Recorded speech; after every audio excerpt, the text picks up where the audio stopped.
En esta oportunidad vamos a escuchar a Antauro Humala, quien inauguró la escuela política, donde mencionó que Castillo metió la pata. También Antauro mencionó pues, que Gómez de la Torre dijo que las Fuerzas Armadas se deben a la Constitución, por eso salió apoyando al Congreso y a Dina Boluarte. Antauro también mencionó que la nacionalidad viene de nuestra sangre. Antauro mencionó a su salida que su gobierno será diferente al de su hermano. Vamos a escuchar pasajes de estas declaraciones. Antes del Andahuaylazo, entre Locumba y Andahuaylas, una vez que fuimos amnistiados por el Congreso de la República el año 2000, una vez que fue desmovilizada la reserva que se había revelado en el sur del Perú, esos dirigentes reservistas fueron convocados. Entonces la primera generación de caceristas sale de ahí, y muchos los veo acá. Y en ese entonces nosotros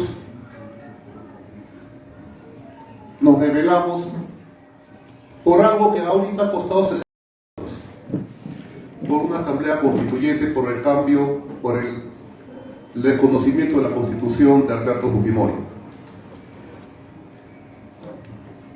Y creímos en la palabra de Paniagua cuando en plena rebelión, aquella el año 2000, en Fuerte Arica,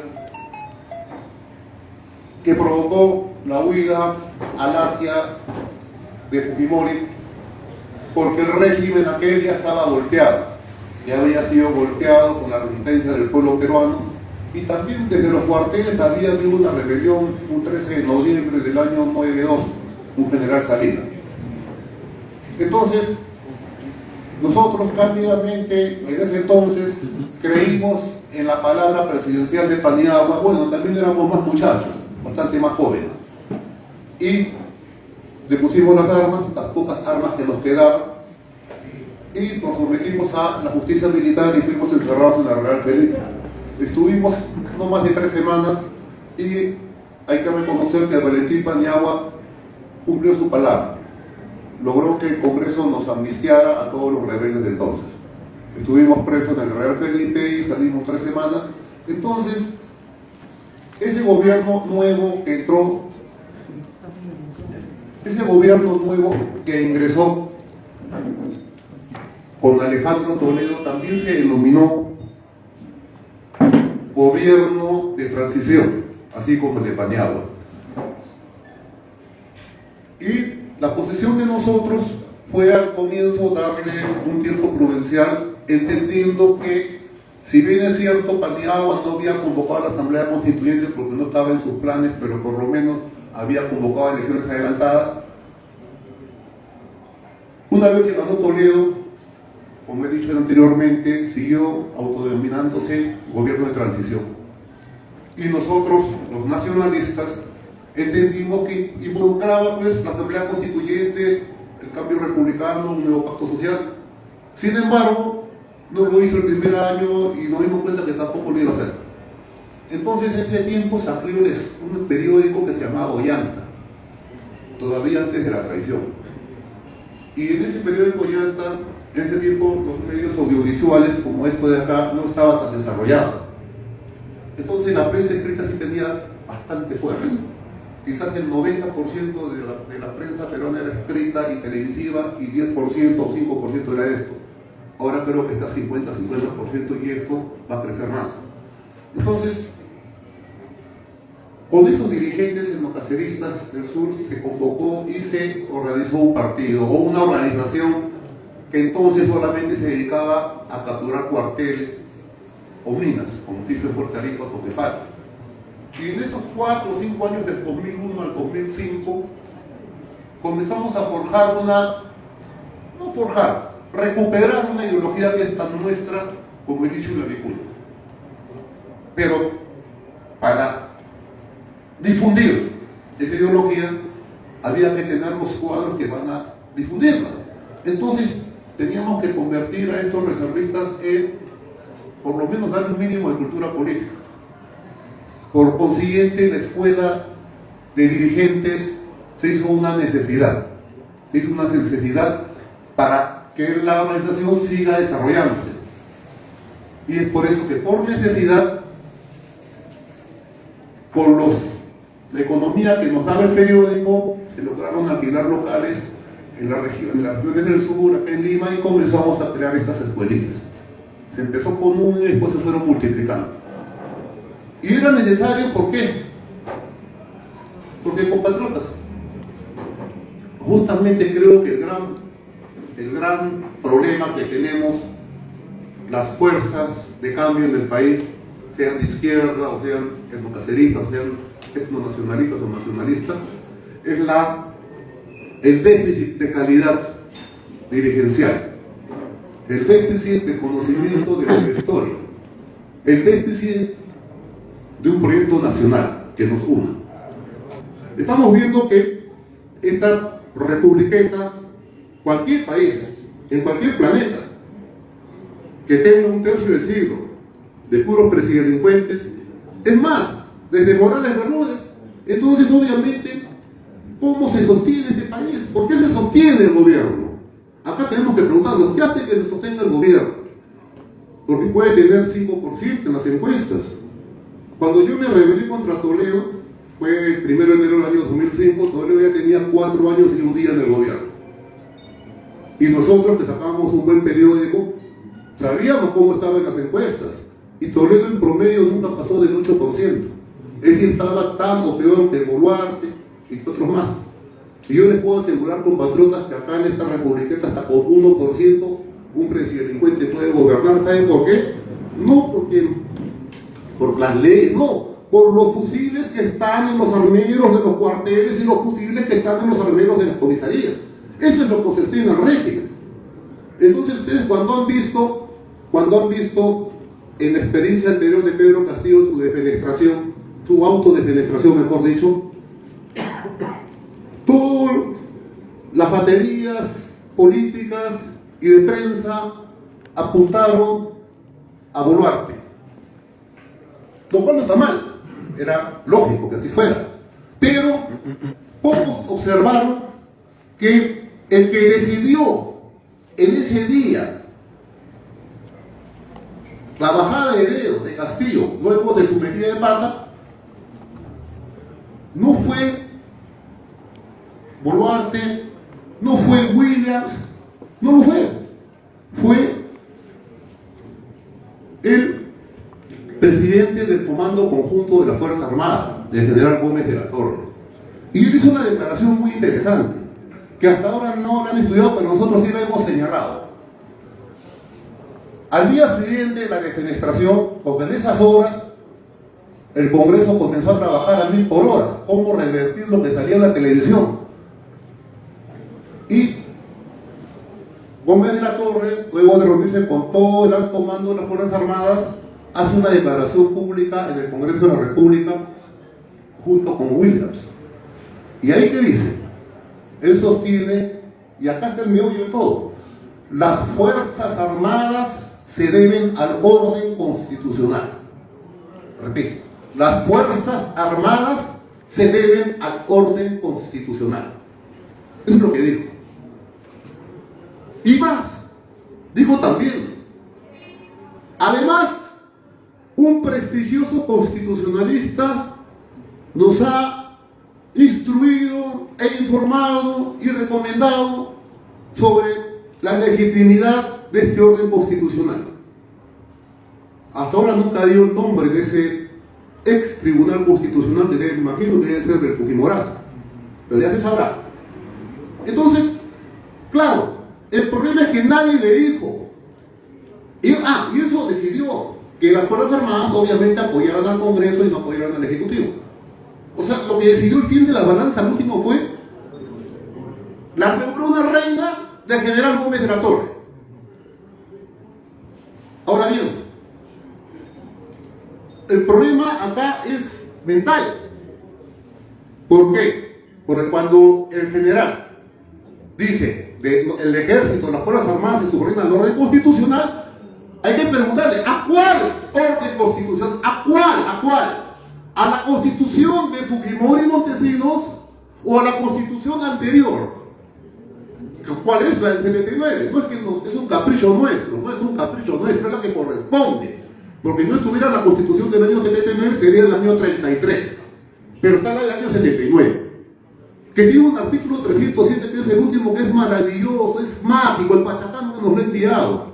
Porque si ganamos el gobierno en 2026 o antes, desde el primer segundo estamos aplicando el artículo 307 de la Constitución del año 79. Y desde el primer segundo se está desconociendo, no derogando, desconociendo la Constitución de Fujimori y Montesinos.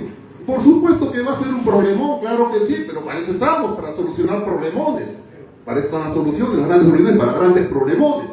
Entonces ahí nuestra tesis, porque entramos al tercer proyecto nacional, entraríamos al tercer proyecto nacional, que esta vez con el Pachacama, que no vamos a permitir que se frustren y que se traicionen. Ya fuimos traicionados vilmente, tanto que acabamos de salir de la prisión. O sea, el más traicionado fui yo.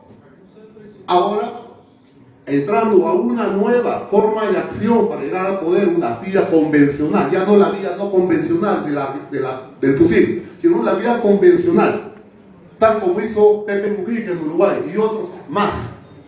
Prisión, convocan a más fuerzas, más ideología, más escuelas, mejor dirigencia, se gana el poder vía elecciones y se hace la revolución. Entonces, repito, para ello la preparación de pueblos es primordial. ¿Por qué? Porque es el nuevo estado en potencia. Es un nuevo estado en potencia. Así debería ser cada partido político. Y nosotros, y acá repito, ¿qué es un partido político? Más allá de la reglamentación que nos pone la OMPE, el Partido Camper y toda esa gente que nunca han tenido un partido político, pero se dan el lujo de poner reglas para lo que no saben hacer, que nunca han creado. Entonces, para nosotros un partido político no es un papeleo, no es este libro de actas, no. Esto es simple burocracia que nos impone. El partido político es una hermandad, es un conjunto de patriotas convencidos por una idea, consecuentes, que llegan hasta el sacrificio, que hay mística, que hay ideología y que hay liderazgo y ejecutoria. Entonces, yo siempre que analizo la historia veo por sectores, digamos así, derecha, izquierda y nacionalismo, veo que, y acá repito lo que dije anteriormente en otras conferencias, lo más trascendente de la partidocracia de la derecha, digamos así, de la derecha pizarrista, que yo lo llamo, sigo esa analogía, es lo que hizo Aya de la Torre en 1930 y que prostituyó a Alan García 70 años después. Ciclo dialéctico, nació, vivió y murió. Es lo mejor que dio el criollismo, por eso apesta el Alan. Pero hay que revisar a Aya de la Torre también. Aya de la Torre es valioso, compatriotas. Hay que diferenciar a Aya de Alan. Y dentro del Haya hay que diferenciar al Haya muchacho, el imperialismo y el APRA, del Haya que se casa con Odría. Hay que diferenciar, pero estamos en el campo de las ideas, no estamos en el campo de la actitud personal. Entonces yo sí considero que en el imperialismo y el APRA hay mucho que aprender, así como en el otro gran pensador que es José Carlos Mariátegui.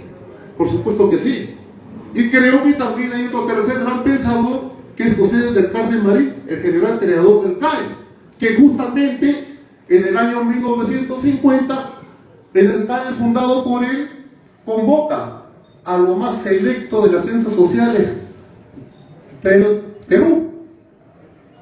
Y estos gigantes, que puedo nombrar al mismo Arguedas, al padre Gustavo Gutiérrez, etcétera, etcétera, etcétera, calan en el pensamiento militar. Y repito, estamos hablando de los 50, de los 60, cuando en otras latitudes del mundo había militares revolucionarios. Estaba Sadat, Nasser en Egipto, Gaddafi en Libia, Sukarno en Indonesia, y luego Omar Torrijos, el mismo Velasco, JJ Torres en Bolivia, y podríamos seguir. Entonces, en este proceso en el que estamos incursionando, que es la vía electoral, obviamente nuestro partido, ¿no? Yo lo considero como lo más avanzado que ha dado, no la derecha, tampoco la izquierda, que yo a veces la llamo almadrista porque considero que el marxismo es una importación eurocentrista que no sé, que de aplicarse coherentemente acá tendría que convertirse en etnonacionalismo. En otras palabras, la manera consecuente, realmente consecuente, de ser socialista en el Perú arranca por ser etnonacionalista.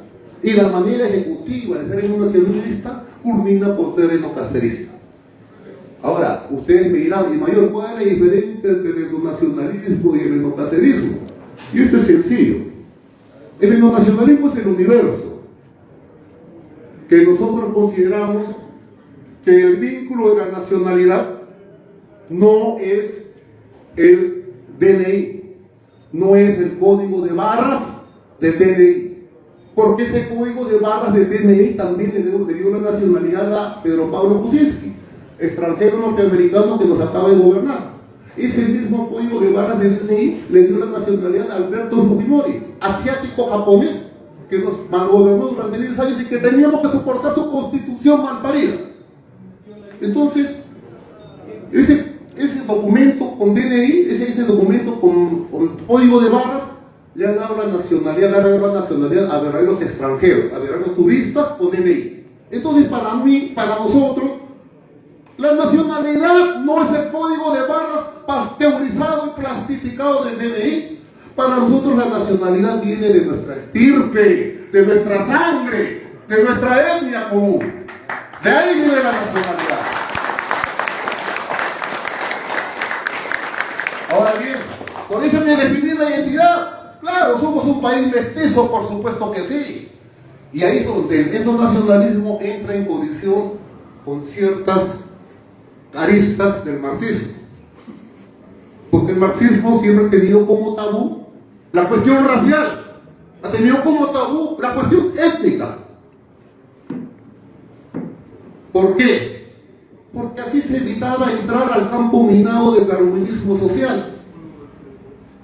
Pero vayamos a nuestro Perú. Entonces, para nosotros, el vínculo de nuestra nacionalidad es la sangre, la estirpe. Entonces tenemos que definir en este mestizaje de todas las sangres, y me voy a referir a algo que quizás es más crudo y es más fácil de entender cuando se hacen comparaciones. Un ejército no es un ente extraterrestre. Un ejército es el reflejo de la sociedad civil que lo genera. Un ejército es reflejo de su pueblo. Un cuartel es reflejo de su ciudad, de su calle. Entonces, si tenemos un pueblo acomplejado, obviamente tenemos un ejército acomplejado. Y en el ejército se refleja con más crudeza la realidad nacional. Y les puedo decir que desde el choque de civilizaciones entre Atahualpa y Pizarro, por si acaso en este diálogo vamos a hacer saltos largos a cada rato de 500 años, porque esto está vinculado.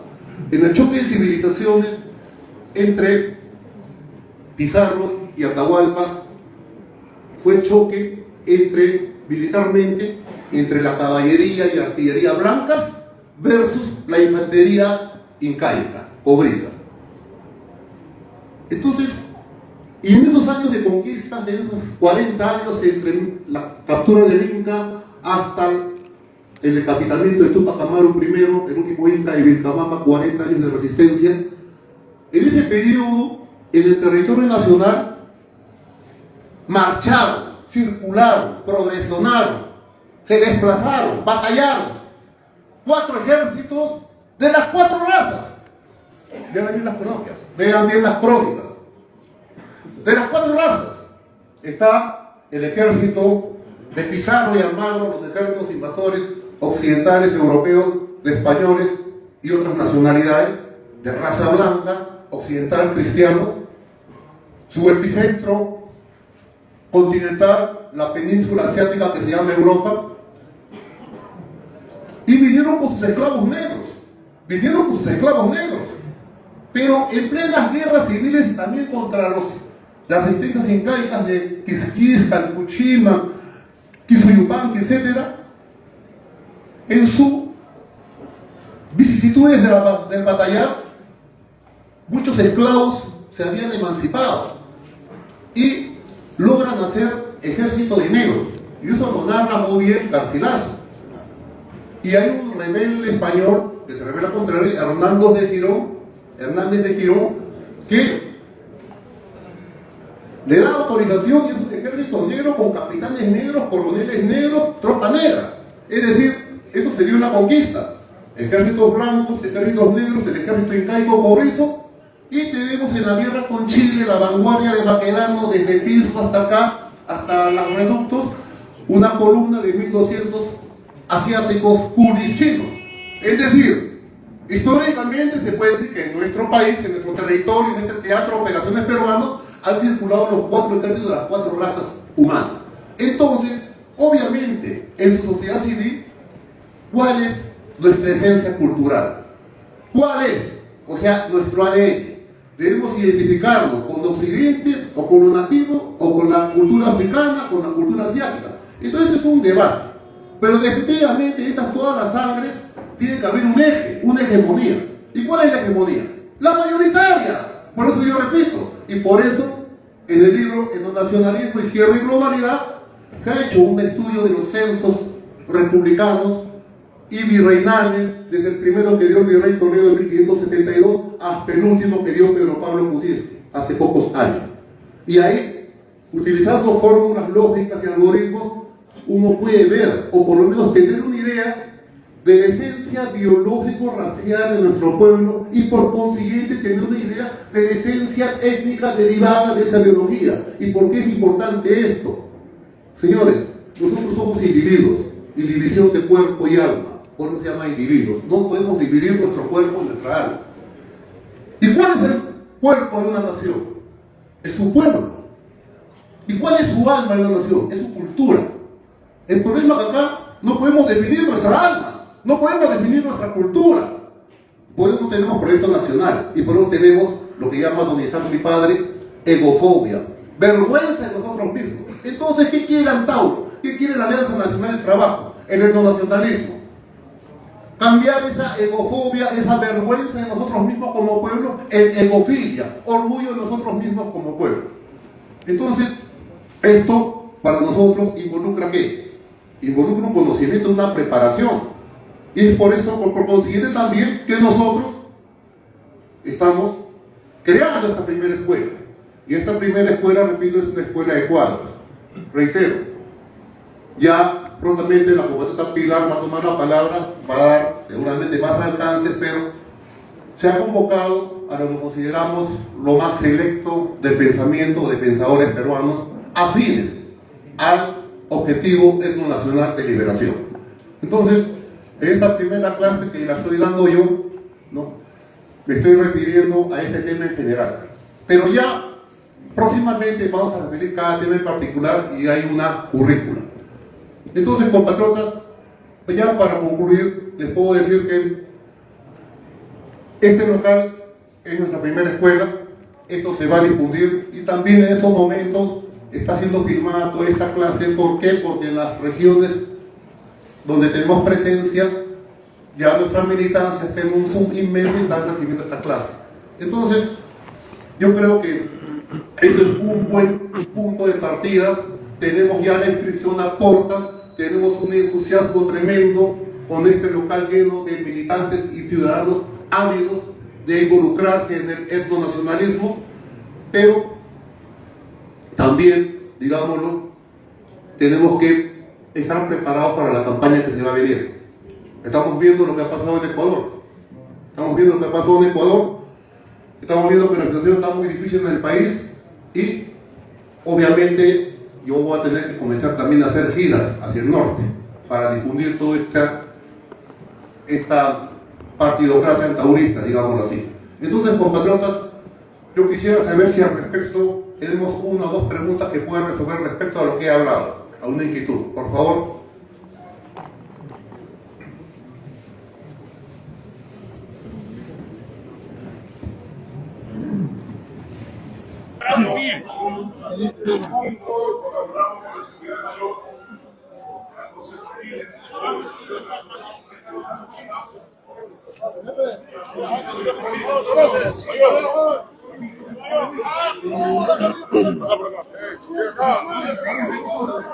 Puerta, puerta.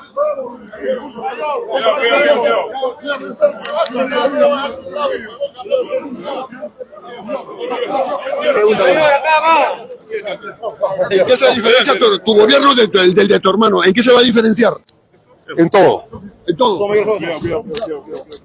Estamos escuchando pues entonces a Antauro Humala, quien sube a su carro pues de una manera intempestiva. No nos deja pues más preguntas, solamente ante la pregunta de en qué se va a diferenciar su gobierno del de su hermano, nos dice que se va a diferenciar en todo. Ha sido claro en decir inclusive claramente de que él no participó en las marchas porque las considera que no son efectivas. Eso lo respondió en su propio discurso. Quizás faltó preguntar algo más. Vamos a tratar de hacerles una entrevista, de contactarlo para... pero al parecer no está dando entrevistas, ¿no? Pero sin embargo vamos a hacer. Ahí está San Marcos presente, dice. ¿Usted es egresado de San Marcos? No, soy alumno. Alumno de San Marcos. ¿Qué carrera? Presupuesto y finanzas públicas. Dígame, ¿qué opina de la... Excelente disertación, de afuera he escuchado y ha dicho la realidad, lo que necesita el país es el tercer proyecto nacionalista que se tiene que hacer realidad con el mayor Antauro. El público que está observando pregunta varias cosas que no me ha podido responder Antauro, pero por ejemplo dice, ¿por qué no participó en las marchas? Eso ya lo respondió Antauro, ¿no? Diciendo de que las considera que no son efectivas, ¿no? Eso sí ya lo sabemos, no las considera efectivas. Mira, yo te voy a simplificar. A ver, dime. ¿Por qué no participó en la marcha? ¿Marcha para qué? ¿Para que salga Dina? ¿Para qué? ¿Para que entre Castillo? ¿Para qué? Contra Dina, contra el Congreso. Para votar al Congreso, pues, ¿marcha para qué? Para que asuma inmediatamente el general Wilson Zapata, creo que es William Zapata, que está acusado en varias provincias de Ayacucho. En el caso de Merino podría haberse de repente... O sea que eso que querían que salga Antauro, mejor dicho, querían que vaya presidente, nada más, compadre. ¿Por qué va a salir? Y además Antauro acaba de salir de la prisión y tiene condiciones que respetar, porque si no, lo